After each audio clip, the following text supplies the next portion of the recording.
Assalamualaikum warahmatullahi wabarakatuh. Seperti yang saya sampaikan sebelumnya, bahwa kali ini saya akan berbagi informasi, tips dan pengalaman menjalankan ibadah umroh selama di kota Mekah. Kalau sebelumnya sudah ada pernah video untuk persiapan di tanah air, terus selama perjalanan dari Bandara Soekarno-Hatta sampai dengan Madinah, terus di Madinah ngapain juga pernah dibahas, ditonton juga ya. Oke, ini adalah video yang part 4 ya, dari untuk tips persiapan menjalankan ibadah umroh. Jadi sudah detail banget, mudah-mudahan bermanfaat. Dan jangan lupa klik subscribe, like, and share ya, biar makin banyak manfaat dan dapat pahala juga ya, insya Allah ya.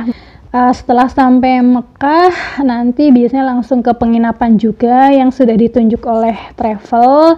Waktu itu kebetulan saya juga ini ya, dapat di ring 1, jadi kurang lebih cuma 400 meter dari Ka'bah, jalan kaki, deket banget, deket dengan pintu 1, yaitu pintu King Abdul Aziz. Oh ya, pas yang tadi dari Madinah ya, di Bir Ali, terus nanti langsung melaksanakan ibadah umroh. Jadi ke penginapan itu cuma menaruh barang aja sih, biasanya menaruh barang aja. Terus berikutnya nanti langsung ke Masjidil Haram, nanti dibimbing oleh mutawif atau pembimbing kita. Terus nanti tergantung nyampe sana jam berapa. Kalau pas saya waktu itu tuh udah malam ya, jadi pas nyampe sana sholat isya, terus berikutnya dilanjutkan dengan umroh ya, mulai dari tawaf keliling Ka'bah 7 kali. Nah itu buku panduannya, di buku panduan juga komplit banget, bisa dibaca-baca. Terus mulainya dari ini ya, sisi rukun Hajar Aswad, jadi sudut yang ada Hajar Aswadnya. Terus nanti kalau pas di ini ya, pas di lurusnya itu, seberangnya itu kan jadi Ka'bah kan di tengah-tengah, terus nanti ada bangunan yang mengelilingi. Nah itu yang sebelah kanan biasanya ada lampu hijaunya, nah itu tandanya kita mulai bertawaf. Nah itu untuk lebih aman, biasanya mulai dari pinggiran ya, terus nanti kayak muter kayak spiral, kita mulai mendekat. Untuk doa-doanya juga ada ya di buku panduan, nanti yang dibaca apa, biasanya juga nanti kalau misalnya sama rombongan mutawifnya juga nanti menyampaikan doa-doa tersebut dengan agak kencang, jadi nanti jamaahnya bisa mengikuti si mutawif. Cuman kalau misalnya pas lagi penuh banget kan kadang kita agak-agak samar nih, mana yang bunyi mutawifnya, terus dengernya apa, terus nanti yang sebelah rombongan sebelah juga baca juga, jadi kita tetap sambil pegang. Biasanya sih kalau misalnya buku panduannya ada talinya ya, jadi bisa digantung di leher, terus kita sambil baca, sambil ngikutin, sambil yang perhatikan rombongan kita juga, jangan sampai kepisah juga. Walaupun misalnya kepisah, sekarang kan canggih ya, ada HP juga, terus kita bisa lihat ini apa namanya, biasanya ada kode-kode masing-masing travel biasanya pakai shawl apa gitu yang khusus gitu, jadi biar ini ya kelihatan, biasanya warnanya juga ngejreng itu. Terus pas sudah selesai, ini tips aja kalau misalnya mau dilakukan atau enggak. Jadi kan nanti ada sunnah-sunnah ya setelah itu. Jadi misalnya pengen sholat sunnah di deket makam Ibrahim, nah itu lihat sitkon juga ya kalau misalnya kondisi agak sepi. Terus itu salah satu tempat yang mustajab. Terus selain itu juga di ini ya apa namanya, sekitaran Hijr Ismail. Terus nah itu juga kalau yang Hijr Ismail itu kan yang setengah lingkaran, yang ada bangunan setengah lingkaran. Nanti di sini saya tunjukin gambarnya ya. Nah itu kalau misalnya kita mau masuk situ, itu kan juga berdesak-desakan juga, penuh banget. Nah itu saran saya pokoknya sambil, kalau misalnya udah selesai, kita sambil kayak muterin Ka'bah, terus sambil merapat ke sisi tembok itu deket pintu Hijr Ismail. Jadi nanti biar makin deket, jadi kita nggak mendorong-dorong dan lain, jadi kita kayak natural aja berputar terus sambil mendekat pintu. Nah, kalau misalnya udah, mulailah kita ini ya, dari pintu masuk itu masuk aja perlahan-lahan. Kalau tips dari saya, kita melipir atau apa yang mendekat ke ini ya, dinding yang cekung. Jadi soalnya kalau kita sholatnya deket pintu keluar pasti bakal apa ya, tidak nyaman sih sholatnya karena akan banyak yang lewat dan lain. Jadi lagi-lagi kalau saran dari saya itu kita pilih yang agak depan ya, depan. Jadi cuman kita triknya yaitu melipir dari pinggiran yang melengkung itu, terus nanti terus pokoknya cari celah-celah dari sebentar sampai ini ya, apa namanya, sampai di bawahnya pancuran emas. Nah, itu tips dari saya. Ya, pokoknya nanti pas udah sampai sana, nanti kita biasanya udah jalan sendiri ya. Ilmu kita bagaimana untuk dapat lebih mudah dan nyaman gitu sih.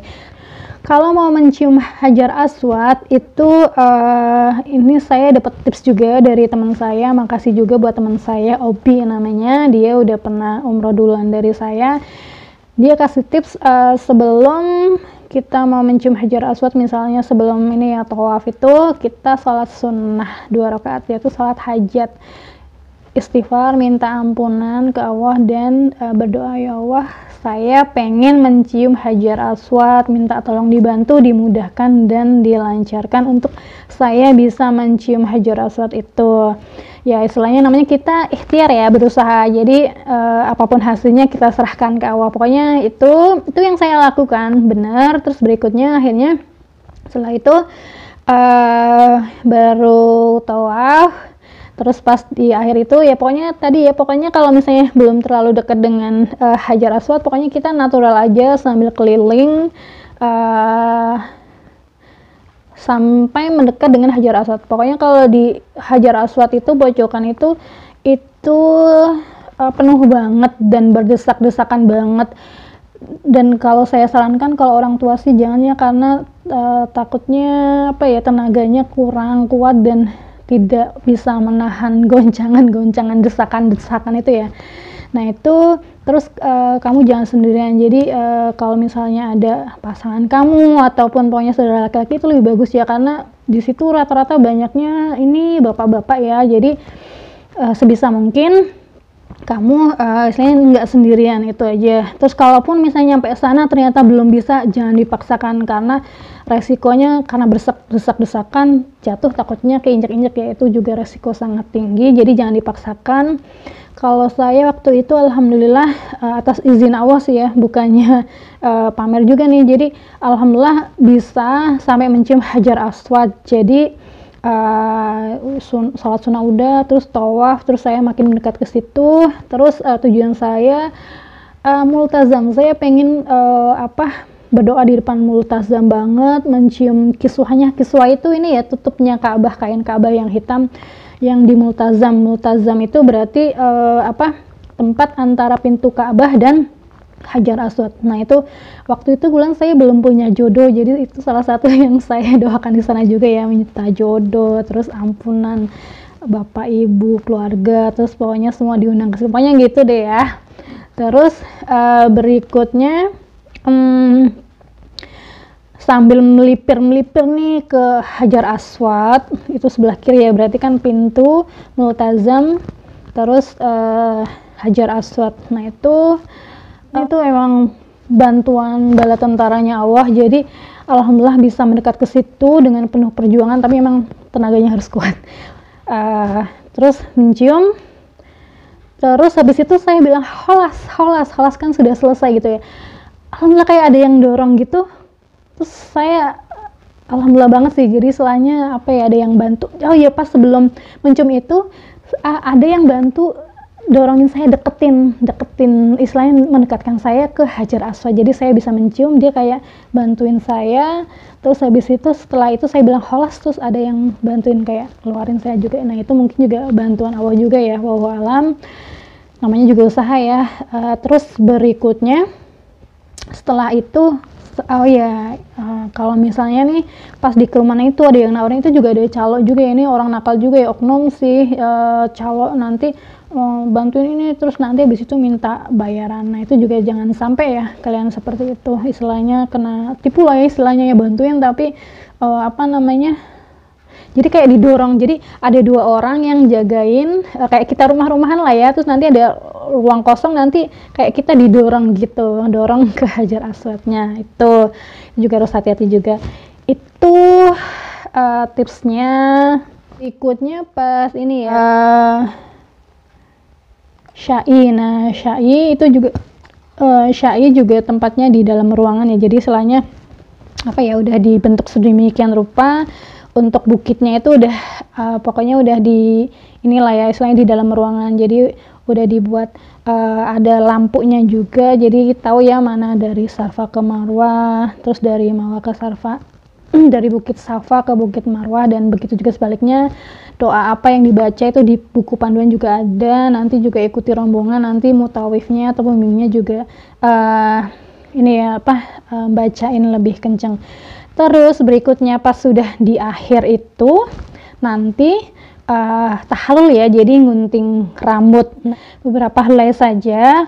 Terus berikutnya kalau yang misalnya mau pelontos juga itu lebih ini ya, kalau yang untuk bapak-bapak itu lebih bagus lagi. Jadi kalau yang wanita mungkin cukup beberapa helai saja. Terus berikutnya yang mencukur itu juga harus sudah selesai tahallul, jadi nggak sah kalau misalnya yang sesama rombongan terus ini belum tahallul, belum digunting rambutnya, terus gunting rambut temennya atau saudaranya, itu nggak sah. Jadi pastikan kamu digunting oleh orang yang sudah selesai umroh dan sudah selesai tahallul, baru apa itu sah gitu.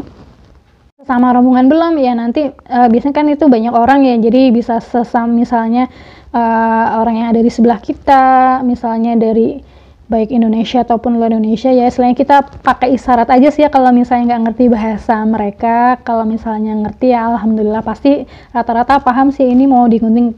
Oh iya, kamu bawa gunting ya, gunting kecil dari rumah. Dan itu kalau gunting juga baiknya disimpan di bagasi, jadi biar aman. Ada yang saran juga sih pak kertas karbon, jadi biar nggak kedetek. Nah itu kan fungsinya bukan buat kejahatan ya, sebenarnya benda tajam bukan buat kejahatan tapi buat tahallul itu.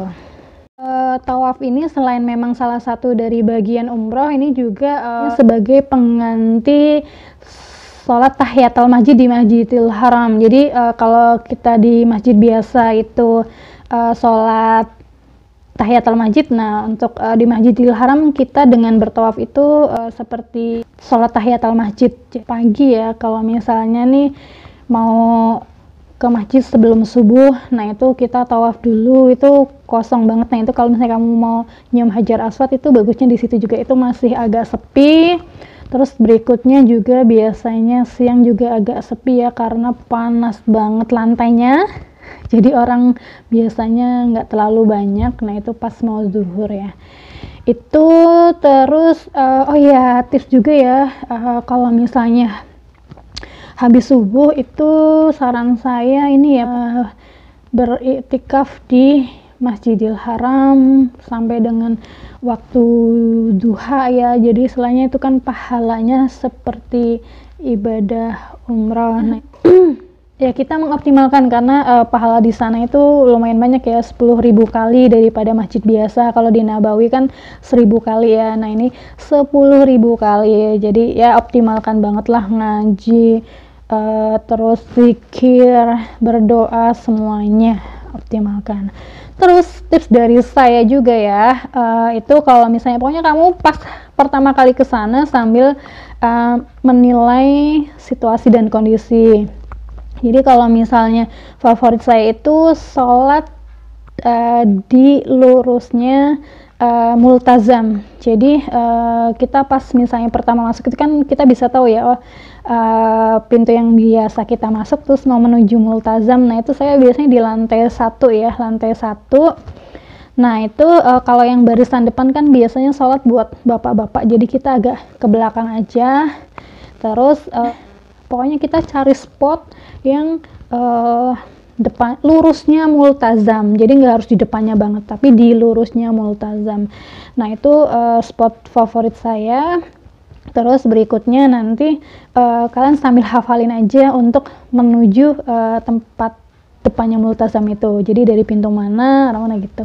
Jadi ya, oh iya, tips dari saya juga, jangan lupa bersedekah ya. Pokoknya di sana banyak merbot ya, istilahnya membuat mereka senang juga, pasti juga ibadah juga, meskipun hanya berapa real gitu kan. Terus juga bisa juga di sana itu ini ya, banyak yang baca Al-Quran juga, kadang mereka nggak bawa, jadi baca Al-Quran dari sana. Nah itu biasanya di depan-depan Masjid Nabawi atau Masjidil Haram banyak yang jualan Al-Quran. Mungkin kita bisa beli beberapa, misalnya diniatkan untuk diri sendiri, atau mungkin orang tua kita atau saudara kita yang belum ke sana, nah kita niatkan untuk mereka, itu juga bisa juga. Cuma memang Al-Quran yang masuk itu mereka juga ada ini sih, penyortirannya sendiri, jadi ada tim khusus dari Masjidil Haram dan Masjid Nabawi, nanti mereka sortir lagi. Terus kalau misalnya di Masjidil Haram itu sebelah kanan itu dari pintu 1, pintu King Abdul Aziz itu ada kayak, kalau pagi mereka bagi-bagi sedekah gitu, kayak buku Al-Quran atau pokoknya buku doa gitu deh gitu. Jadi kalau mau bisa ngantri di situ gitu. Terus berikutnya, orang Mekah Madinah itu gemar untuk bersedekah. Biasanya kalau habis sholat subuh, nah itu kita pulang dari Masjidil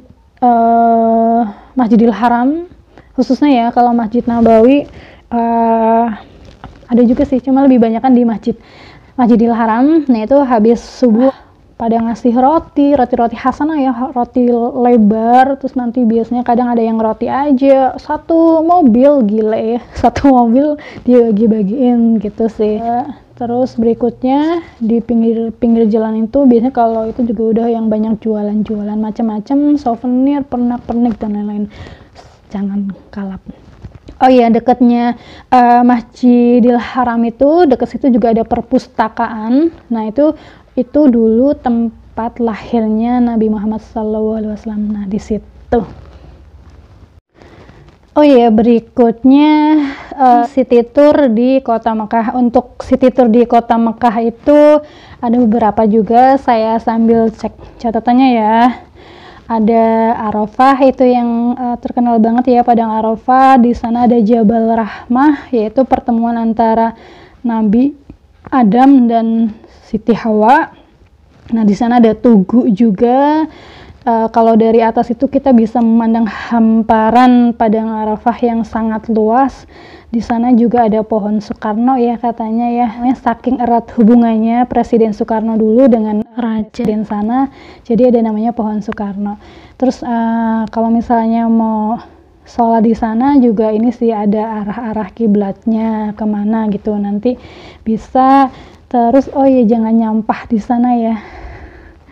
Itu sebagai tugu pertemuan Adam dan Hawa ya, juga yang masih sendiri juga sambil doa di sana, berdoanya tentu ke Allah ya, berharap mudah-mudahan ditemukan jodoh juga, amin.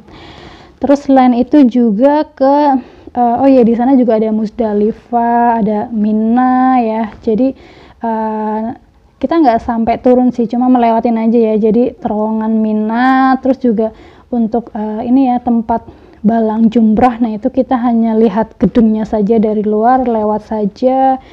Terus berikutnya penginapan apa sih namanya ya, tenda-tenda para jamaah haji juga ada di sana. Kita lewat aja sih. Terus berikutnya juga ya Gua Hiro juga ya di sana, city tour Kota Mekah. Nah, seperti yang kita ketahui, Gua Hiro itu adalah tempat bersembunyinya Nabi Muhammad saat dikejar orang kaum kafir.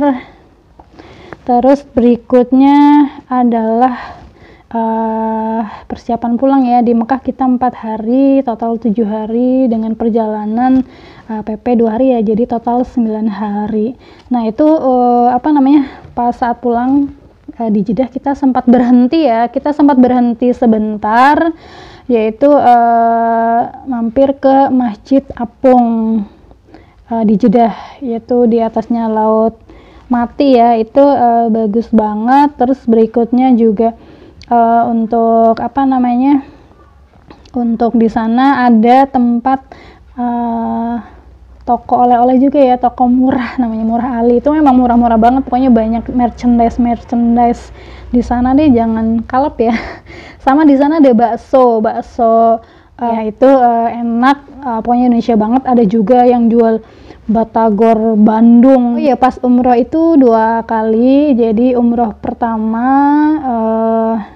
pas pertama datang, terus berikutnya umroh yang kedua itu tergantung sih dari masing-masing travel itu nanti mikotnya di mana. Waktu itu saya mikot di Tanaim. Berikutnya setelah tour di Jeddah itu tinggal pulang aja. Oh ya, biasanya nanti dapat ini ya, dari travel itu ada air zam-zam 10 liter kalau nggak salah per orang. Nah itu selain itu saya juga ini sih apa namanya, membawa air zam-zam dari Masjidil Haram juga. Jadi makanya kayak botol Tupperware gitu ya, itu karena lebih kuat sih menurut saya sih. Atau produk lain lah ya, pokoknya botol air. Nah itu kita isi air zam-zam juga, kita kencengin di lakban juga, nanti naruhnya di koper ya. Jadi apa namanya, kalau di tentengan yang kita bawa ke kabin kan pasti ini ya, kedetek ada air. Nah itu kita bisa dengan dilapisin karbon atau apa ya. Kalau saya sih enggak sih, tapi alhamdulillah aman. Terus berikutnya salah satu yang terkenal di Mekah juga parfum ya. Di Mekah itu di depan pintu 1 King Abdul Aziz ada ini ya apa namanya, Zam-Zam Tower. Jadi emang yang view-nya pas langsung di depan Ka'bah itu ya, Mekah, Masjidil Haram. Nah itu di bawahnya ada mall juga, mall. Nah itu banyak yang jual macam-macam juga. Waktu itu saya cari parfum juga di situ, Ar-Rehab. Pokoknya baunya bau kiswah. Nah itu kalau yang kangen, misalnya pas sudah pulang kangen Mekah. Oke. Terus waktu itu saya sempat iseng juga sih, karena memang nggak nginep di Zam-Zam Tower. Saya naik ke lantai atasnya hotelnya, saya ke lobbynya sambil disolawatin. Oke, itu saja share dari saya, semoga bermanfaat. Dan saya doakan kalian semua segera langsung diundang sama Allah. Pokoknya kita berusaha aja, entah kapanpun Allah ngundang, itu adalah rencananya. Saya doakan semuanya segera diundang ke tanah suci untuk berumrah maupun berhaji dengan orang-orang tersayang, dengan pasangan, anak-anak, orang tua, mertua, dan keluarga semuanya ya, kakak, adik, dan pokoknya semuanya. Amin, amin ya Allah. Oke, assalamualaikum warahmatullahi wabarakatuh. Jangan lupa klik subscribe, like, and share. Terima kasih.